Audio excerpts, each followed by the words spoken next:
Bien, mis hermanos, estamos aquí en el manual de ustedes, si no me falla la memoria, en la página 121. Estamos en la unidad 8, viendo la segunda parte del libro de los Hechos, continuando con Hechos y analizando un poquito lo que Lucas nos está diciendo en Hechos, de esa manera dándole un poquito de continuidad a donde nos ha pasado. Vamos a orar para comenzar. Si usted tiene una vez más su libro, página 121. Señor, gracias por esta oportunidad, por la bendición que tenemos de poder llegar delante de ti, Señor, esta tarde, de poder comenzar a estudiar tu palabra, Señor, o continuar esto que hemos estado haciendo. Háblanos, permíteme, Dios, que el Espíritu Santo obre en nosotros, Señor, y nos guíe hacia toda verdad para que podamos también discernir tu palabra. En el nombre de Jesús, amén. Bueno, adelante, hermanos, el libro de los Hechos, como dijimos la semana pasada, escrito por Lucas, continuación del Evangelio de Lucas, donde Lucas tiene en mente dos cosas primordiales en el libro de los Hechos. En las dos cosas que él escribió: primero, narrar todas las cosas concernientes a la vida de Jesucristo por orden y mandárselas a un tal Teófilo, y la segunda parte del libro de los Hechos, que es el libro de los Hechos, tiene la intención de mostrar cómo es que esto que empezó con la obra de Cristo, su muerte, resurrección, no terminó ahí, sino que continuó por el poder del Espíritu Santo en la expansión del Evangelio. Y por ese motivo, capítulo 1:8 de Hechos es, diríamos, crucial, porque eso nos da el resumen de cómo es que Lucas quiere mostrar la historia de cómo el Evangelio salió de Jerusalén, Judea, Samaria, hasta lo último de la tierra. Y cómo es que la iglesia, los discípulos, eventualmente se hicieron testigos de ese nuevo Evangelio en esas localidades. Y Lucas se encarga de dejarnos saber cómo es que esto sucedió en Pentecostés con Jerusalén, después Samaria, después Judea y lo último de la tierra con el apóstol Pablo llevando el Evangelio hasta Roma en su encarcelamiento en el capítulo 28, donde termina el libro de los Hechos. Es un libro que termina inconcluso, demostrándonos de alguna manera que la obra de la extensión del Evangelio no terminó en Roma. Todavía estamos acá hoy nosotros haciendo parte del libro de los Hechos de alguna manera u otra, extendiendo el Evangelio hasta lo último de la tierra también y hacia los lugares donde nunca se ha llevado el Evangelio. Hasta el capítulo 13, básicamente, hasta el capítulo 12, básicamente lo que hemos estado viendo en estos días atrás tiene que ver con esto. Ya a partir del capítulo 13 empezamos a ver Pablo ya tomando papel en el Evangelio. Pablo se convierte en una persona crucial, diríamos el personaje central del Evangelio en el capítulo 9, cuando se encuentra con Jesús en el camino a Damasco, yendo a perseguir cristianos, y tiene ese encuentro sobrenatural con el Señor.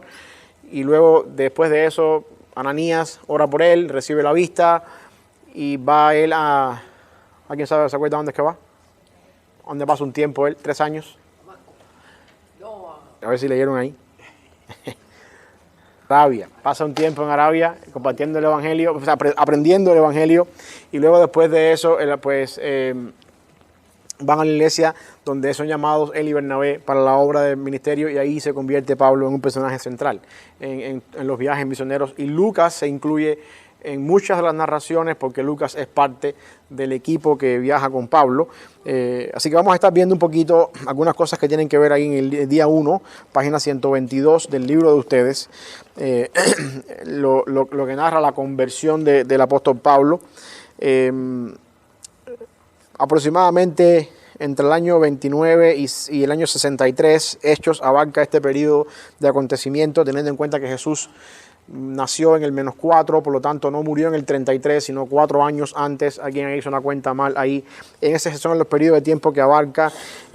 Según se cree, Pablo tenía el nombre de hebreo Saulo. Estoy ahí leyendo página 122.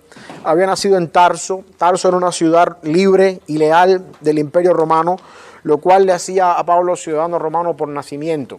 Una vez que Pablo nacía ahí en ese lugar, era ciudadano romano por nacimiento. Nosotros entendemos bien el concepto ese de ser ciudadano de un país por nacimiento, a diferencia de adquirir los papeles producto de un proceso migratorio, porque vivimos en un país donde nos toca de cerca eso. Y Pablo gozaba de esos beneficios de la ciudadanía romana porque había nacido en el país, no necesariamente porque la había comprado por papeles o por procesos migratorios, como algo parecido a lo que tenemos que hacer hoy en día nosotros. Esto quiere decir que Pablo tenía la libertad de moverse por todo el Imperio Romano sin mucho problema con aduanas y con papeles y cuestiones así. Ustedes saben, nosotros entendemos bien este concepto de poder salir y movernos en todo el país sin ningún problema, y esto facilitaba de cierta manera los viajes misioneros del apóstol Pablo. Es importante que entendamos algo crucial, que esto lo he dicho otras veces ya, pero a modo de recordatorio, los romanos tenían dos cosas importantes que vinieron a ser dos factores cruciales para la extensión del evangelio en todo el imperio. Primero, el concepto de la paz romana, y segundo, el sistema de carreteras que tenían los romanos.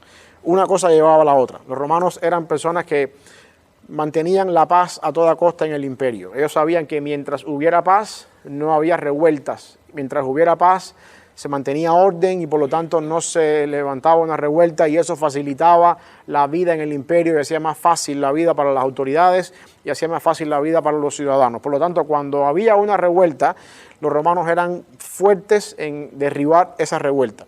Hacían todo lo posible por, con todo el peso de la ley, acabar con esa rebelión lo antes posible. Por lo tanto, eso quiere decir que una de las maneras que los romanos mantenían o tenían como estrategia para mantener esa paz era un sistema de carreteras completamente eficiente, de manera tal que desde Roma se podía tener acceso a los lugares más recónditos del imperio por el sistema de carretera. Ustedes nunca han escuchado la frase "todos los caminos conducen a Roma". De ahí viene la famosa frase esa: todos los caminos en Roma conducían a Roma, y viceversa, de Roma a todo el imperio para atrás, porque si en el lugar más lejano de Roma se levantaba un líder militar diciendo que él era el jefe y vamos a hacer una revolución para tumbar a César, había que llegar hasta ahí lo antes posible y acabar con esa rebelión lo antes posible. O sea, por ese sistema de carreteras era tan eficiente para mantener la paz, y al mismo tiempo ese sistema de carreteras hizo que Pablo pudiera viajar lo mejor posible por todo el imperio. Y ese sistema de la paz romana, donde la paz era importante, daba la oportunidad y el tiempo para que los apóstoles y la iglesia pudieran trabajar mejor en la obra del ministerio. Las iglesias que sufren persecución en otros países del mundo tienen una ventaja y una desventaja al mismo tiempo, a diferencia nuestra, que no tenemos esa persecución en los Estados Unidos. La persecución trae como ventaja una fe sólida. Las personas son probados de verdad. Ninguna persona que es cristiano tibio aguanta la persecución, tiran la toalla y se van de la iglesia. Entonces tú tienes una iglesia sana y fiel en medio de la persecución, la que persevera, las personas que saben que tienen que perseverar. Pero al mismo tiempo eso trae una desventaja. Cuando la iglesia tiene que estar escondida en las catacumbas o escondida en un lugar porque los van a agarrar las autoridades, no hay tiempo para hacer proyectos, para estudiar mucho la Biblia, para profundizar en la palabra del Señor, para hacer viajes misioneros, para hacer VBS, para hacer eventos públicos que requieren por su logística. No se pueden hacer porque somos vistos, nos están mirando, somos perseguidos. No hay posibilidad de tener seminarios, escuelas cristianas. Y eso de alguna manera u otra debilita la iglesia en el sentido de que no hay un desarrollo intelectual, no hay un desarrollo ministerial en la iglesia. Así que la persecución es un arma de doble filo. Muchas personas dicen que Dios mantiene a la iglesia fiel en la persecución. Sí, es verdad, de alguna manera, pero la paz en la iglesia, o la iglesia que funciona en paz, tiene ciertas ventajas también que no podemos obviar de cierta manera. Y este es el momento en que Pablo está aprovechándose de estas ventajas para extender el evangelio a esos lugares de todo el imperio romano. La conversión de Pablo fue dramática. El capítulo 9, Pablo la menciona. Ocurre en el capítulo 9 y Pablo después la menciona 2 veces más en el libro de los Hechos. Creo que es Hechos 20 y algo, y Hechos 13 por ahí, o 14, 15, no recuerdo los capítulos. Una vez cuando está delante del rey Agripa, y la otra vez es más adelante cuando está dando razón delante de los judíos que hablan en arameo, que hablan en hebreo. Pablo también narra su conversión. Es un evento drástico, un evento dramático. Ninguno de nosotros nos hemos convertido a Cristo de esa manera. No creo que sea el caso de ninguno de nosotros tampoco. Y hay algunas cosas cruciales e importantes en esa conversión que tienen que ser así para probar el apostolado del apóstol Pablo, valga la redundancia. O sea, ¿ustedes se acuerdan cuando estábamos en el aposento alto? Bueno, no estábamos nosotros, estaban los discípulos en el aposento alto. Después de la resurrección de Jesucristo, antes que llegara el Espíritu Santo, hay 120 personas allí, pero estaban los 11 porque ya Judas había quitado la vida. Y Pedro dice que había que sustituir a Judas. ¿Se acuerdan de lo que estoy hablando? Y Pedro dice que hay que escoger a una persona y pone requisitos para la persona. ¿Se acuerdan ustedes cuáles son esos requisitos? Hay 2 requisitos por lo menos que Pedro considera que quien fuera a ser el sustituto de Judas tenía que tener.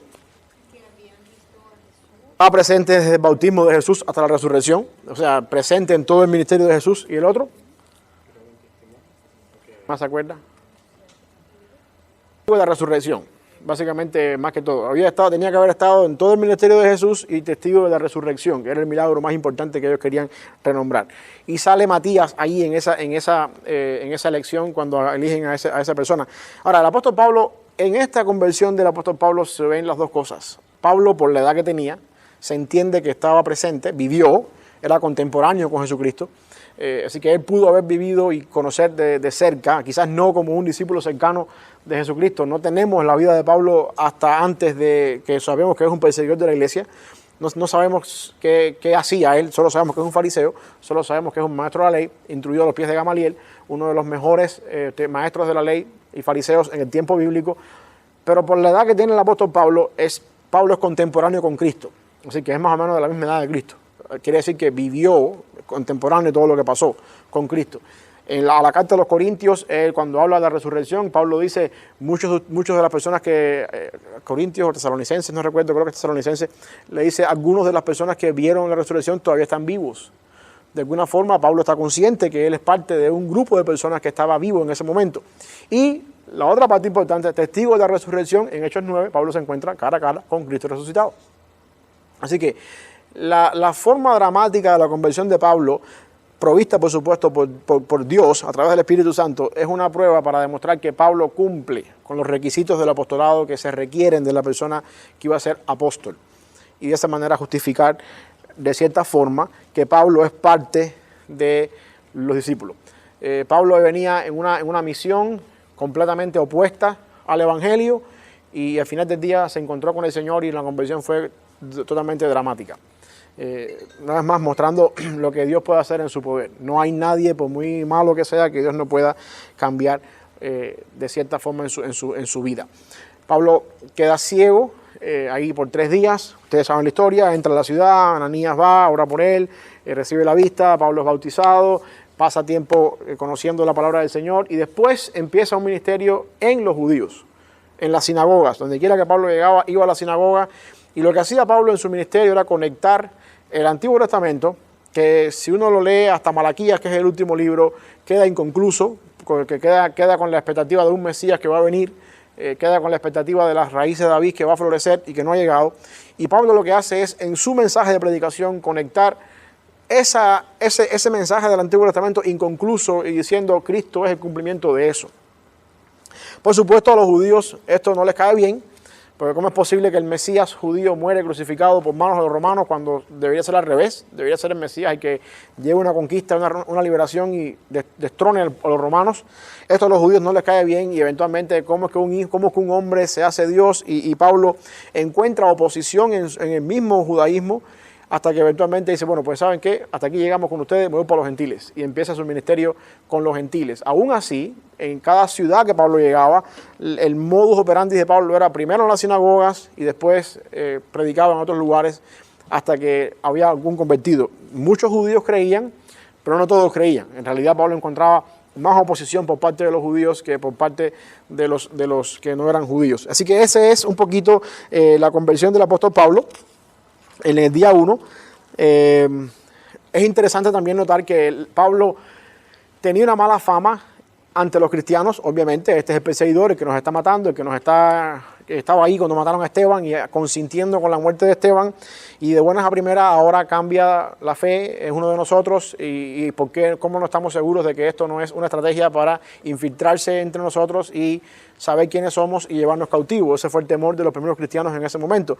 Pero gracias a una persona llamada Bernabé es que Pablo gana ese acceso a los cristianos y los cristianos empiezan a decir no es verdad que este hombre fue transformado, fue cambiado por el Espíritu Santo, ahora es uno de los nuestros.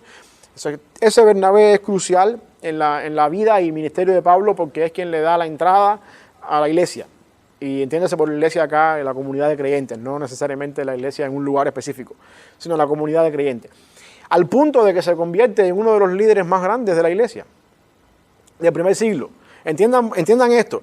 Encontramos al perseguidor de la iglesia, al que quería matar a cristianos y meterlos presos, en una conversión dramática, introducido a la iglesia por un discípulo de Cristo que no era apóstol, Bernabé no era de los 12, introducido a la iglesia por uno de los 12, y el testimonio y la vida de Pablo son tan grandes que Pablo se convierte en un apóstol y en una oportunidad, tiene la oportunidad, valga la redundancia, de enfrentar cara a cara a uno de los líderes de los apóstoles, a Pedro.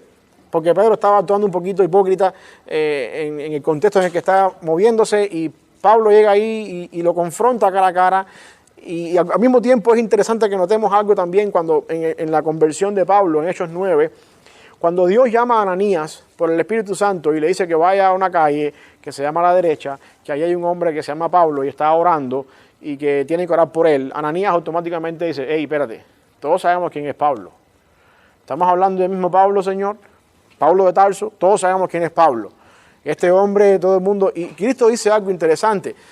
Le dice, ve, dos cosas quiero que vean acá. Ve, porque instrumento escogido me es este para llevar el evangelio delante de reyes, autoridades y otro tipo de personas. Y después dice, porque yo le voy a enseñar lo que significa padecer en mi nombre.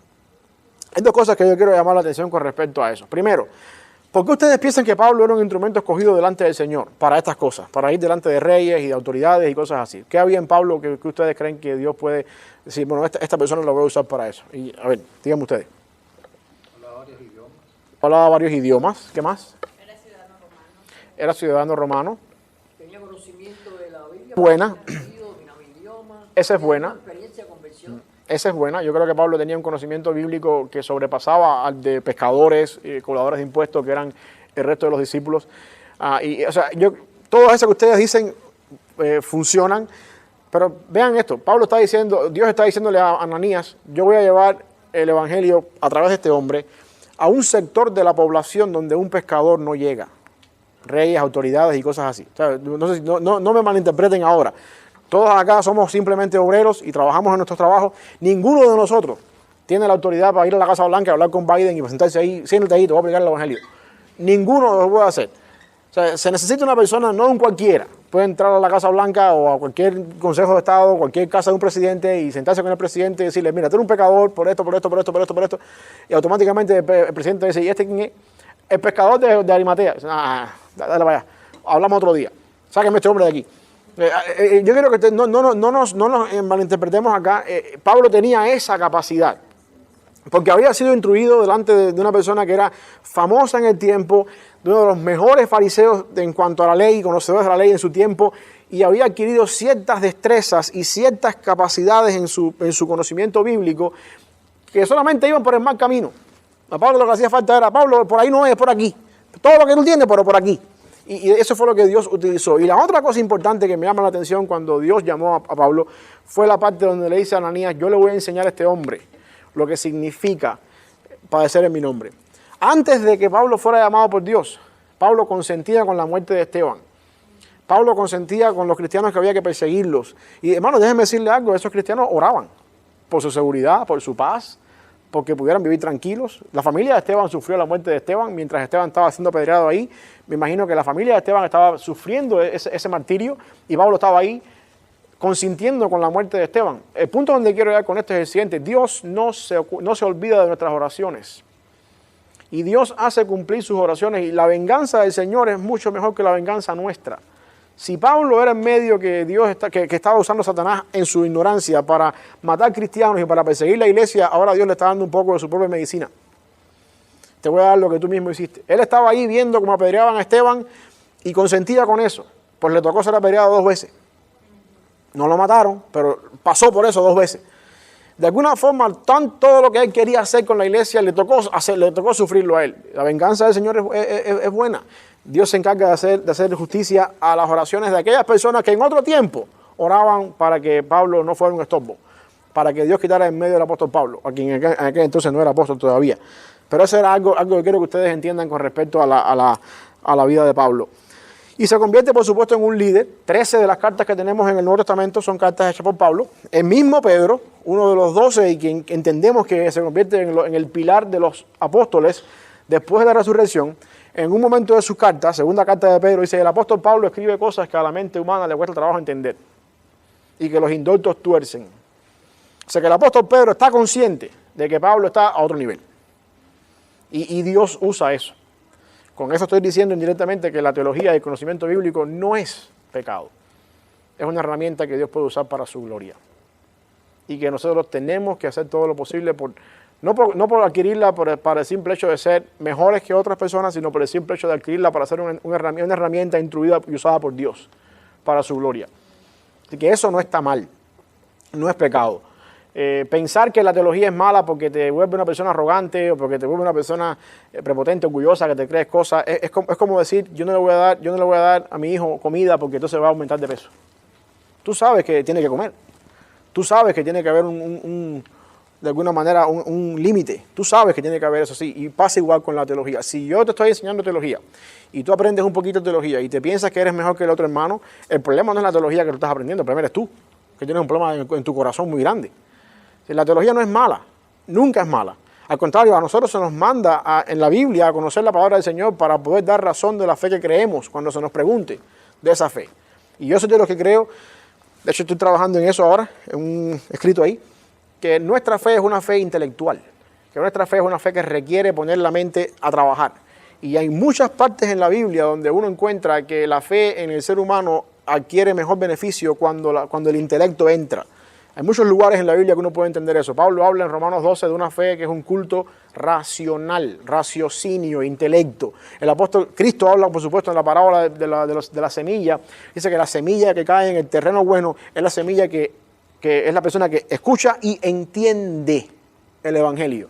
Y porque lo entiende, da fruto. O sea, que hay un problema cuando yo creo la fe mía, bueno, sí, a ciega, porque Dios ahí voy a dar mi diezmo para que todo salga bien y convierto a Dios y convierto mi fe en un amuleto. En lo que pasa el domingo cuando voy a misa. Voy a misa, me confesé, voy para la calle y voy a acabar por una semana. La fe es una fe que se tiene que entender. Se tiene que poner las ruedas dentadas del cerebro a funcionar.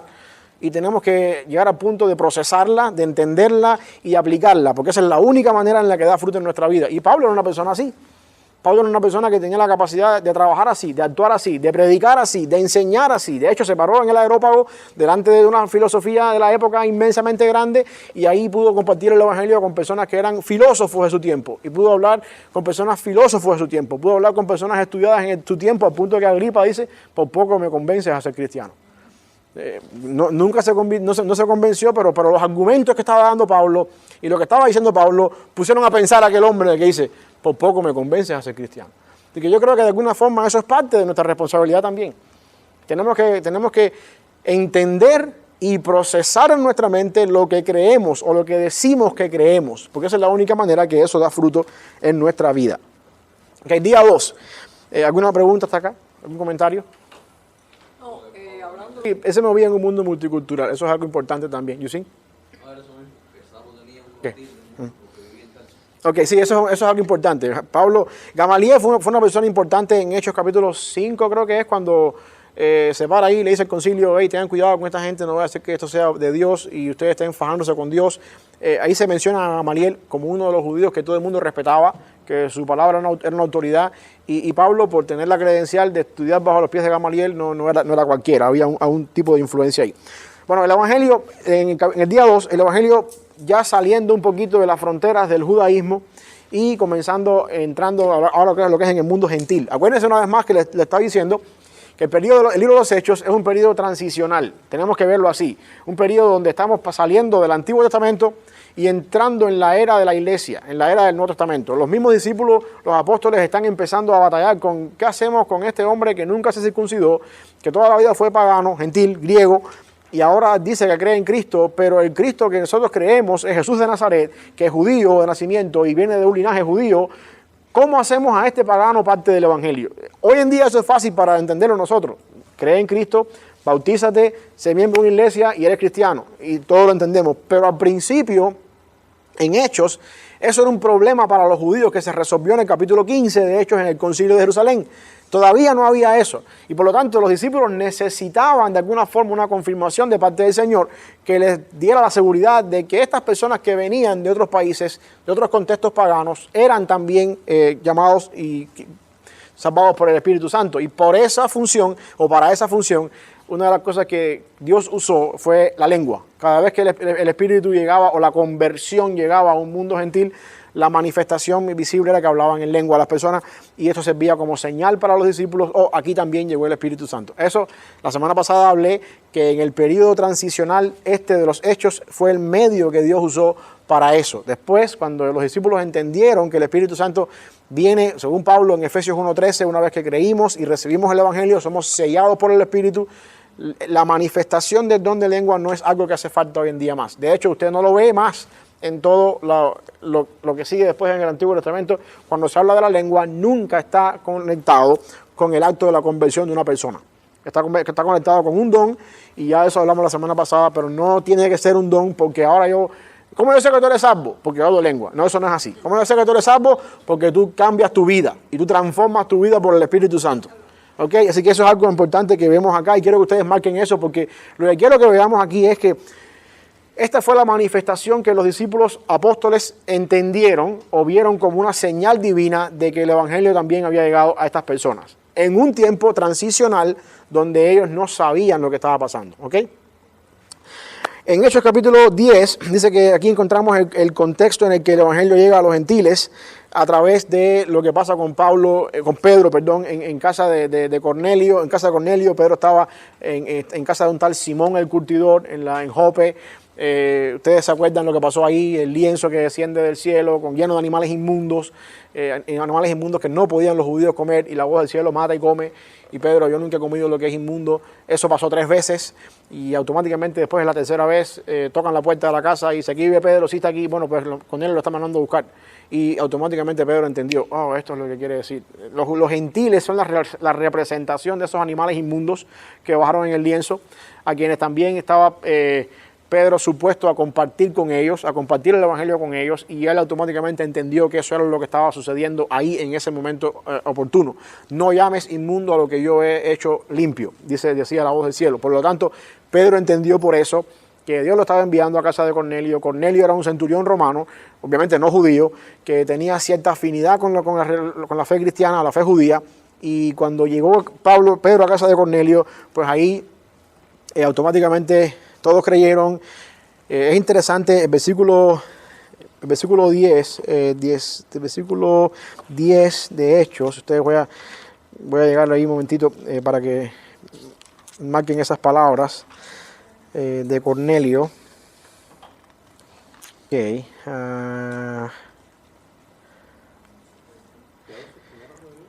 Es el versículo que Cornelio le dice, todos estamos acá y queremos oír lo que Dios te ha mandado decir.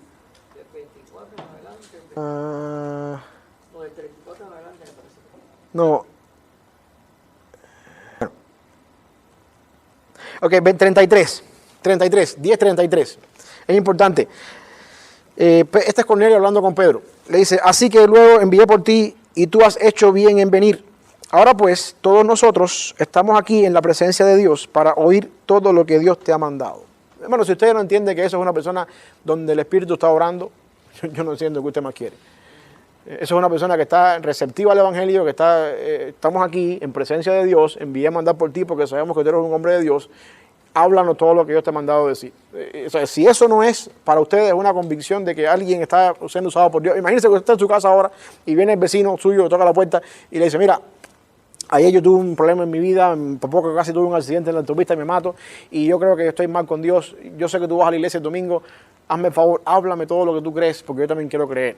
Si eso usted dice, aquí Dios está orando, si usted no entiende esa capacidad de que Dios está orando aquí, usted necesita conversión de pecado. Y eso es lo que estaba pasando con Cornelio. Si todos estamos aquí, hemos estado por ti esperando 3 días, habla lo que tú nos quieras decir. Automáticamente después de eso, ellos todos creyeron en Cristo, y al final del día, por supuesto, se manifestó con esa manifestación del don de lengua, que fue lo que hizo que Pedro entendiera que también el Evangelio había llegado a ellos. Argumento que después Pedro usó en el Concilio de Jerusalén para decir, hey, esto también es parte de lo que está pasando. La fe cristiana no solamente se resume a nosotros, sino también al mundo gentil. Okay. Este es el día 2, básicamente, cómo es que el Evangelio llega, traspasa lo que es el mundo judío, porque Jerusalén y Judea es prácticamente judío, y empieza ahora con greco-romano, Cornelio siendo romano y algunas personas que estaban allí que no eran no eran judíos. Según el día 3, esta respuesta gentil del Evangelio crece. Hay personas que crecen en este sentido y el crecimiento del Evangelio en el mundo gentil se ve, por supuesto, a través del viaje de Pablo.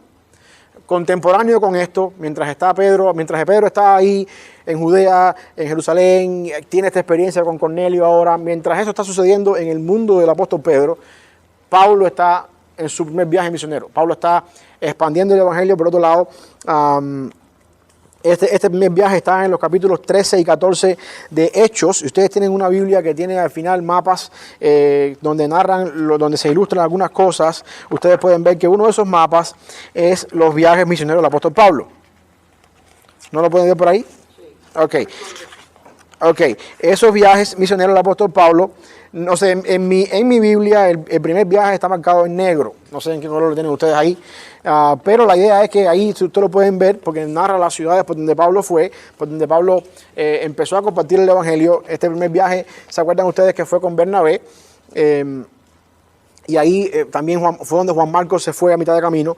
Este viaje va por toda la región de Atila, Perge, Iconio, Antioquía de Siria. Son ciudades griegas, no hay mucho helenismo ahí, no hay mucho judaísmo ahí.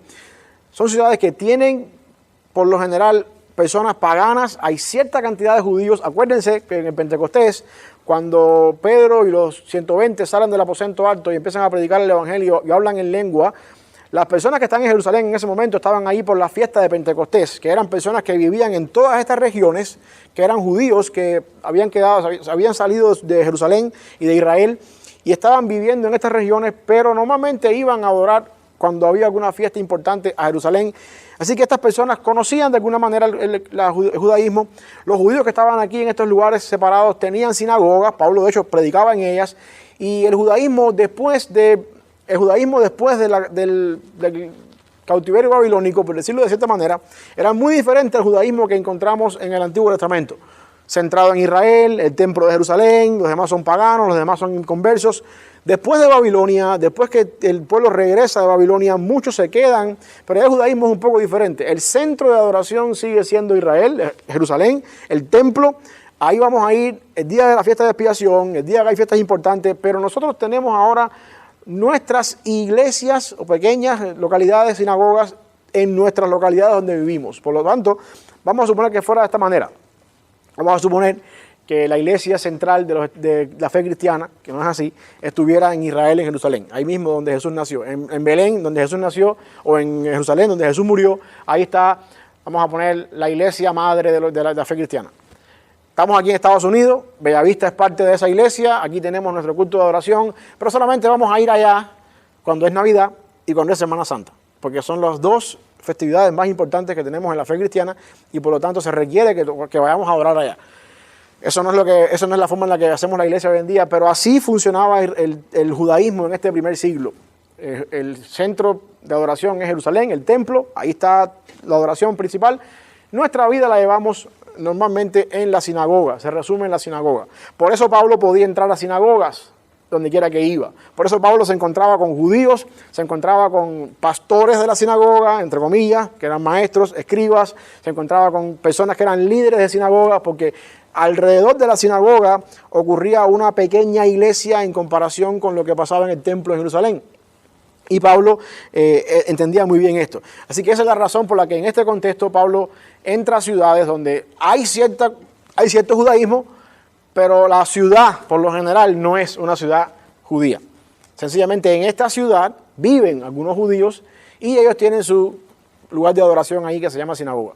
Y Pablo entraba por ahí porque ese era el lugar donde las personas conocían lo que él estaba hablando, conocían la ley de Moisés, conocían las profecías y lo que hacía era conectar de alguna manera estas cosas. Había ciertas personas en estas ciudades que aunque no eran judíos, simpatizaban con la fe judía, algunos eran creyentes judíos, algunos se habían hasta circuncidado y eran parte del judaísmo, pero originalmente no eran personas nacidas en Jerusalén. Una de estas personas es Timoteo mismo, por ejemplo, que su padre no es hebreo, su padre es griego, aunque su madre y su abuela sí eran hebreas, pero él no era circuncidado, fue circuncidado por Pablo después, más adelante. Así que yo quiero que ustedes vean este contexto de alguna forma multicultural donde Pablo llegaba siempre. Y cómo es que en estos contextos, a pesar de la oposición con la que Pablo se encuentra, en estas ciudades, producto de los judíos que no creían en el mensaje de Pablo, hay cierta respuesta al Evangelio, hay iglesias que se forman, hay iglesias que se establecen y hay una respuesta gentil al Evangelio mucho más grande que la respuesta que se esperaba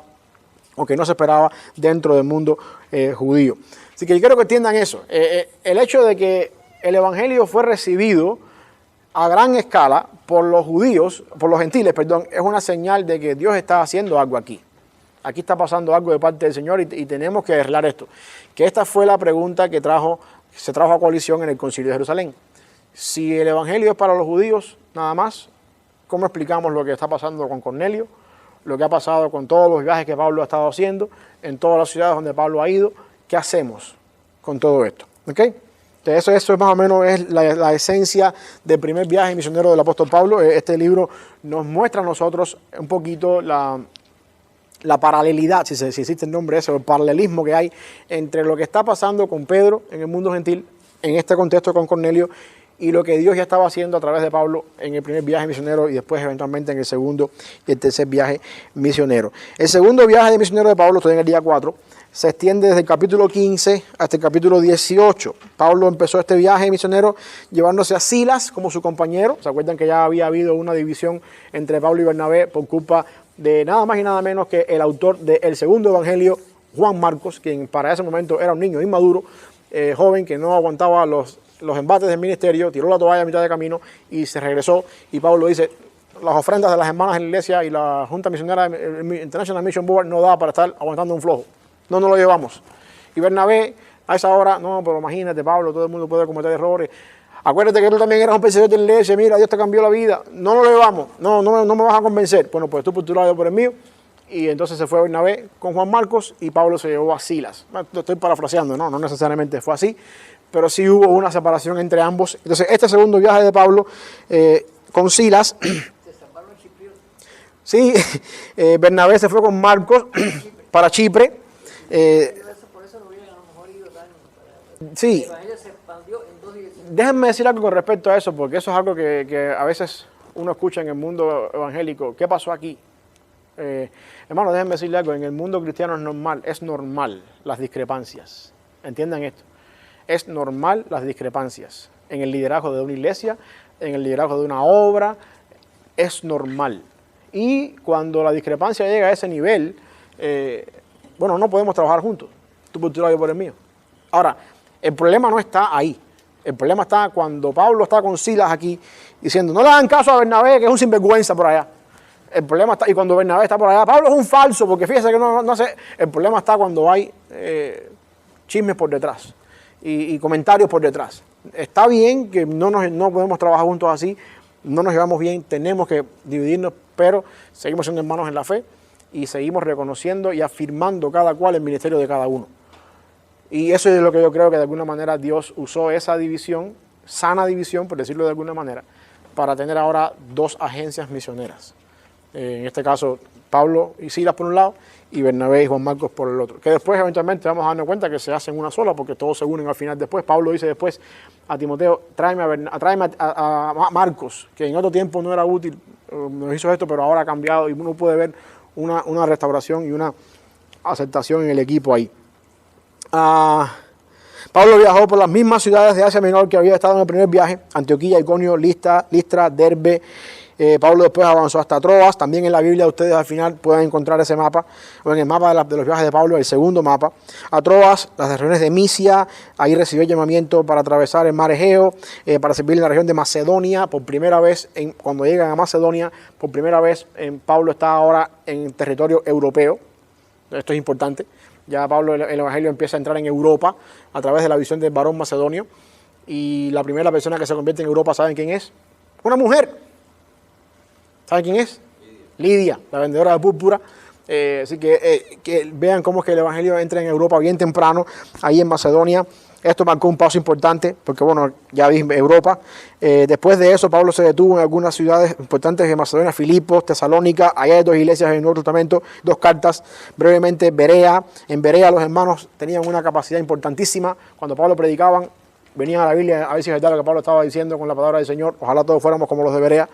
Predicó un sermón en Atenas, en el Areópago, cuando se paró delante de los filósofos a hablar ahí, lo que hablaba un poquito más adelante. Pasó 18 meses en Corinto. La iglesia de Corinto se fundó por el ministerio de Pablo allí. Fue la estancia más larga en todo el viaje, 1 año y medio. Estuvo ahí conoció a un matrimonio. ¿Saben cómo se llamaba? Aquila y Priscila trabajaron juntos en el negocio de hacer tiendas. Bass Pro Shop. Empezó ahí. Luego de eso dice que pasó tiempo en Éfeso, donde se detuvo por poco tiempo, y entonces siguió hasta Antioquía de Siria, donde concluyó su viaje, y la experiencia más dramática de ese viaje ocurrió en Filipos. ¿Ok? ¿Por qué? ¿Saben por qué? Estuvo preso en Filipos, estuvo un tiempo en Filipos preso. Ok, ahí fue donde estaban en la cárcel cantando himnos, y donde también el carcelero de Filipos se convirtió, y donde eventualmente se convirtió toda la familia de Filipos, del carcelero de Filipos. Así que esa es la parte más significativa aquí. Este es el 4º viaje misionero. Este es el segundo viaje, este es el 4º día del material. Quiero hacer un paréntesis acá con respecto a lo que pasó en el Concilio de Jerusalén. Ustedes se acuerdan que en el Concilio de Jerusalén, mientras esto está pasando, en Jerusalén están los discípulos, los 12, bueno, 11, porque ya había muerto Judas, y posiblemente también había muerto Santiago, el primero, el hermano de Juan. Están ahí. Santiago, el medio hermano de Jesús, es el que se convierte entonces en el principal de todos ellos, es el que está dirigiendo el Concilio de Jerusalén. Santiago, el medio hermano de Jesús, es el autor de la carta que tenemos en el Nuevo Testamento, después del libro de Hebreos, de Santiago. Y está pasando este problema: ¿qué hacemos con los gentiles? En algún momento Pablo viene y da testimonio de lo que ha pasado en sus viajes. Pedro da testimonio de lo que pasó con él en Cornelio, y llegan a la conclusión de que el evangelio no es solamente para los hebreos, sino que también el evangelio se extiende a los gentiles. Por lo tanto, ellos aceptan dentro de la comunidad cristiana a los gentiles y mandan una carta con una condición. ¿Ok? ¿Saben la carta? ¿Saben a qué me estoy hablando? Eso está en Hechos, capítulo 15. Déjame ver qué versículo, me estoy en el 12. Hechos capítulo 15. Déjame ver la carta donde está. Ok, ahí está la carta, Hechos 15, 22. Esta es la decisión del concilio. Entonces pareció bien a los apóstoles y a los ancianos con toda la iglesia elegir entre ellos varones y enviarlos a Antioquía con Pablo y Bernabé, a Judas, que tenía por sobrenombre Barsabás, a Silas, varones principales entre los hermanos, y escribir por conducto de ellos esta carta.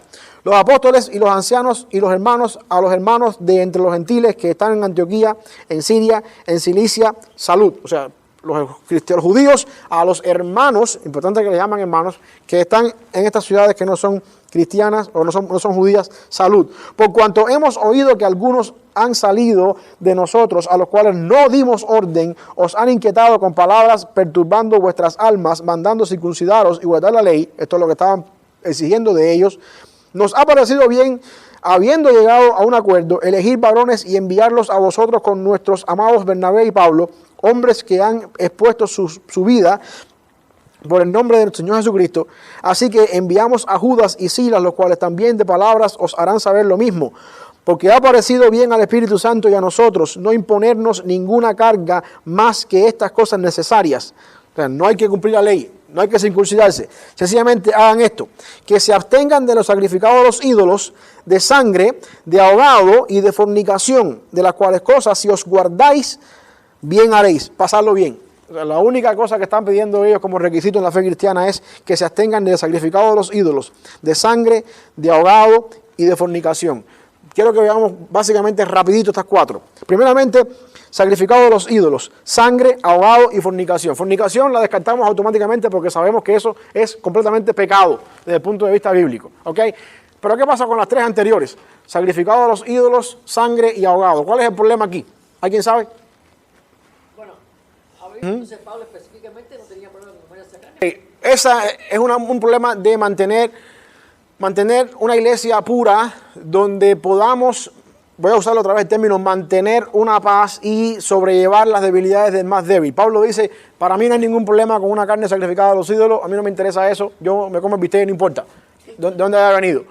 Pero Pablo dice, hay personas que no tienen la capacidad de entender que eso no es nada y les cuesta trabajo, y cuando te ven comiéndote una carne que vino de un templo pagano, creas una piedra de tropiezo. Entonces Pablo dice, la carta de los apóstoles es, absténganse de eso, no porque sea pecado, sino por el simple hecho de mantener la unidad, que importa más que lo que el hermano pueda pensar. Yo sé que uno puede decir, pero a mí no me importa lo que el hermano piense. La unidad de la iglesia es más importante que eso. ¿Ok? La unidad de la iglesia es más importante que un prejuicio tuyo. Tu madurez espiritual, si tú no tienes una madurez espiritual suficiente para entender de que la unidad de la iglesia importa más que lo que tú te comes en tu casa o delante de tus hermanos, y tú no eres capaz de sacrificar eso que te comes por el bien de tu hermano, tú tienes un problema en tu vida espiritual. Quiero que entendamos hasta aquí. Esa es la razón con respecto a lo que es sacrificado a los ídolos, porque es el mismo problema que Pablo encontró en Corinto, cuando habló con los corintios. ¿Qué pasa con el ahogado y la sangre? A ver, porque yo conozco personas hoy en día que tienen que ir, cuando van al mercado, a Aldi, agarran el pollo y no saben si fue ahogado o fue estrangulado, si tiene sangre, y no se lo pueden llevar precisamente por eso. Y dicen, no, pero es que en el Nuevo Testamento se prohíbe la carne ahogada y la comida de carne de sangre y ahogada. Y por lo tanto usan este capítulo de Hechos 15 para decir, yo no sé de qué manera mataron el pollo en el que está en Kroger, por lo tanto mejor no me lo como, yo mejor no me lo compro y mejor me hago vegetariano o me hago vegano, o yo mato el pollo en mi casa y le saco toda la sangre porque yo no sé si esto está pasando aquí. ¿Cuál es el problema con el ahogado y la sangre? ¿Alguien sabe? Las enfermedades que puede traer por entonces con sangre. No tanto así. ¿Alguna otra idea? Estamos entrando en terrenos más importantes. Sí. Entonces, Estamos entrando en aguas calientes. Ok. el comer sangre era algo... El concilio de Jerusalén tenía por objetivo incluir a estos gentiles dentro de la comunidad de la iglesia. La iglesia empezó en Jerusalén, empezó con una comunidad de judíos que obviamente no comían ahogado ni comían sangre.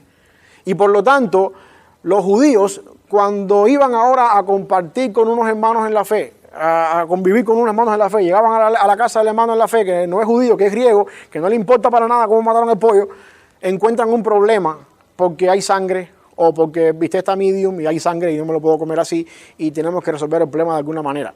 Y Pablo y los apóstoles están diciendo, absténganse de lo ahogado y la sangre por el simple hecho de la convivencia de la iglesia, para que pueda existir una verdadera comunión, donde la costumbre griega no sea un problema para un judío que comparte contigo, ni donde tampoco la costumbre judía se convierte en un problema para el griego que no cree. Lo que los apóstoles están haciendo acá en estas recomendaciones básicamente es manteniendo la unidad de la iglesia, en ese sentido. No es una prohibición porque es pecado comer sangre, no es una prohibición porque es pecado que el pollo haya sido ahogado y no con la sangre sacada hacia afuera. No es una prohibición porque la carne se vendió en el mercado y antes se le sacrificó a Baal. La idea de Pablo y de los apóstoles aquí es, lo que importa es que la iglesia se mantenga unida y que muestre en realidad una verdadera comunión. Y si para eso los gentiles tenemos que, cuando estemos delante de un grupo de cristianos, decir, bueno, mira, vamos a comer hoy, en vez de comernos una carne medium que tiene sangre, vamos a comernos la carne well done y que no sea cerdo, porque los hermanos que están aquí, que son hebreos, no pueden comer eso. Vamos a sacrificar nuestra manera de ser por el simple hecho por amor a ellos. La idea es que la iglesia viva unida y que independientemente de las culturas que nos separan y nos dividen, haya una unidad en la fe. Y la madurez cristiana implica que yo tengo que a veces decir, bueno, yo sé que esto para mí no significa nada, pero para el hermano es una piedra de tropiezo. Mejor delante del hermano voy a ser neutral en ese sentido. Y que ese es el concepto con la carta que los apóstoles mandaron a los cristianos en Jerusalén. Mantengan la unidad de la iglesia. Somos una misma iglesia, compuesta por judíos, gentiles, hoy en día mexicanos, cubanos, salvadoreños, todo el mundo entero, y tenemos que mantener una unidad. Y si para esa unidad tenemos que sacrificar y tenemos que comprometer ciertas cosas que no son malas en sí para nosotros, pero son para los hermanos, hay un alimento común que todos comemos, pollo. Hay un tipo de comida que todos comemos, hay un tipo de manera de vestirnos que todos estamos de acuerdo con todo eso. Y por el bien de la iglesia, hagámoslo así. Esa es la idea de esta carta. El tiempo se me está acabando. ¿Algún comentario? ¿Algo que ustedes quieran hablar un poquito más ahí. El día 5 nos toca viaje, los últimos viajes del apóstol Pablo, últimos años del apóstol Pablo. Después que Pablo hace esto, su último viaje es un poco diferente, va encarcelado a Roma y la idea es llegar a Roma y en Roma poder también estar en una casa rentada compartiendo el evangelio. Después de ese encarcelamiento se cree que Pablo salió libre otra vez, hizo actividad ministerial y volvió a caer preso por segunda vez y es cuando muere. En ese segundo encarcelamiento es donde escribe la segunda carta de Timoteo, que es la última carta que Pablo escribe en vida. ¿Okay? Así que eso no lo tenemos en la historia porque Hechos no termina hasta ese último encarcelamiento, termina antes de eso acá. ¿Alguna pregunta, duda, comentario? Un comentario, el cuarto viaje de Pablo, ¿cómo se clasifica como un viaje misionero? Por ejemplo, para toda la gente que estuvieron presos con él, o sea, No, la idea, sí es un viaje misionero, porque acuérdense cuando Pablo fue llamado por Bernabé, le dice yo te voy a usar para que vayas hasta delante de reyes, gobernadores, y de alguna manera eso fue lo que hizo que Pablo llegara a Roma.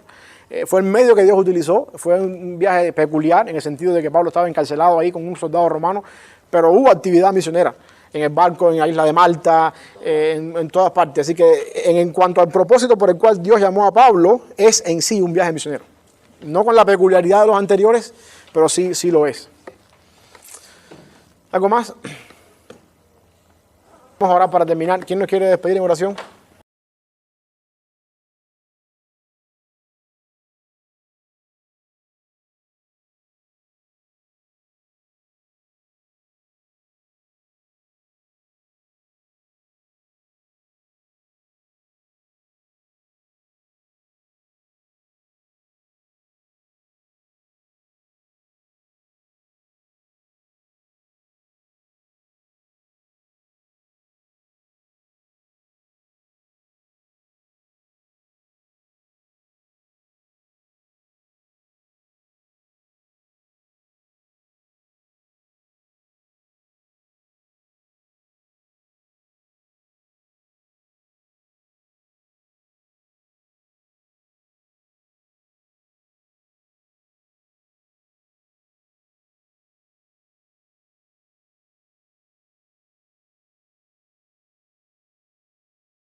Gracias, mis hermanos. Dios les bendiga.